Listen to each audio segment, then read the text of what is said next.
Lebih dari satu dasawarsa, KOSO menerbitkan pengendalian internal kerangka terintegrasi untuk membantu dunia usaha dan entitas lainnya meningkatkan sistem pengendalian internal mereka. Sejak itu, kerangka ini telah diterapkan dalam ribuan perusahaan berupa kebijaksanaan, ketentuan, dan aturan untuk mengendalikan perusahaan mereka secara lebih baik. Dalam tahun-tahun terakhir, dirasakan adanya kebutuhan terhadap pengelolaan risiko perusahaan atau risk management. Periode pengembangan kerangka ini ditandai dengan skandal bisnis yang berskala besar, dengan kegagalan bisnis yang membuat para investor, karyawan, perusahaan, dan pemangkas kepentingan lainnya mengalami kerugian yang sangat besar. IRM ini memperluas gagasan pengendalian internal dengan memberikan perhatian lebih kuat dan eksistensi mengenai konsep yang lebih luas. Eksekutif IRM memungkinkan manajemen secara efektif menghadapi ketidakpastian atau resiko.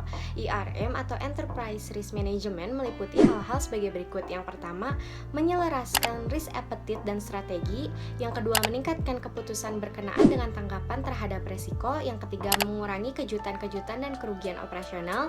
Dan yang keempat, mengidentifikasi dan mengelola beraneka ragam risiko. Yang kelima, meraih peluang dan memperbaiki pemanfaatan modal. Event, risk, and opportunities. Event atau peristiwa dapat berdampak negatif dan positif. Peristiwa yang berdampak negatif adalah risiko dan peristiwa yang berdampak positif adalah peluang.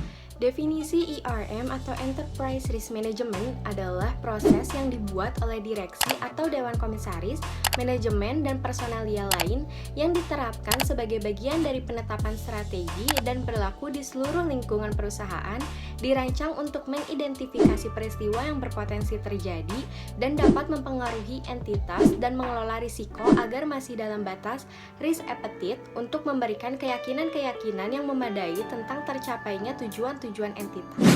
Tujuan IRM dirancang untuk mencapai tujuan-tujuan perusahaan yang dibagi menjadi 4 kategori. Yang pertama adalah strategis.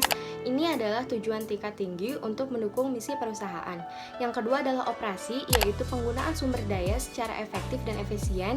Yang ketiga adalah pelaporan, dapat dipercayainya laporan. Dan yang keempat adalah ketaatan, yaitu ketaatan terhadap hukum dan ketaatan terhadap perundang-undangan. IRM terdiri dari 8 komponen yang saling berkaitan. Hubungan antara tujuan dan komponen. Ada hubungan langsung antara tujuan, yakni apa yang suatu entitas berupaya mencapainya, dengan komponen ERM, yaitu apa yang diperlukan untuk mencapai tujuan tersebut. Hubungan ini digambarkan dalam gambar. Gambar ini mencerminkan kemampuan untuk memusatkan perhatian pada ERM untuk entitas yang bersangkutan secara menyeluruh. IRM meliputi juga pengendalian internal. Pengendalian internal adalah bagian yang tidak terpisahkan dari IRM. Pengendalian internal didefinisikan dan dijelaskan dalam publikasi KOSO berjudul Internal Control dan Integrated Framework. Framework ini adalah tahan uji, tak lekang karena waktu, dan menjadi dasar dari ketentuan perundang-undangan dan hukum di negara-negara tertentu. Peran dan tanggung jawab IRM. Setiap orang dalam entitas mempunyai peran dan tanggung jawab terhadap IRM. Direktur utama pada akhirnya bertanggung jawab sebagai pemilik IRM. Para manajer mendukung falsafah IRM, mendorong ketaatan terhadap risk appetite, dan mengelola risiko dalam wilayah tanggung jawab khusus mereka sejalan dengan risk toleran. Personalia lain bertanggung jawab melaksanakan IRM sesuai dengan petunjuk dan protokol yang telah ditetapkan. Penggunaan laporan IRM. Saran pemakai laporan ini bergantung pada posisi dan peran dari pihak-pihak yang terlibat, seperti Dewan Komisaris atau Direksi, Senior Manajemen, Regulator, Organisasi Profesional, dan Edukators atau Akademi. Hubungan antara audit internal dan IRM. Audit internal juga harus mengaudit kerangka IRM untuk memberikan asuransi kepada direksi atau Dewan Komisaris mengenai kecukupan dan efektifnya IRM. Berikut gambar diagram kipas audit internal dan IRM. Efektivitas. Menentukan efektif atau tidaknya proses ERM ini bisa dilihat dari kedelapan komponen ERM itu sendiri. Ketika kedelapan komponen ERM itu berjalan dengan benar dan tidak ada kelemahan yang signifikan, maka dapat disimpulkan bahwa proses ERM ini berjalan dengan efektif. Keterbatasan entitas. Meskipun ERM memainkan peranan penting dan memberikan manfaat besar untuk perusahaan, tetap ada keterbatasan tertentu. Kegagalan bisa terjadi karena kesalahan manusia. Contohnya, Profil risiko adalah gambaran mengenai risiko utama yang ada dalam aktivitas bank.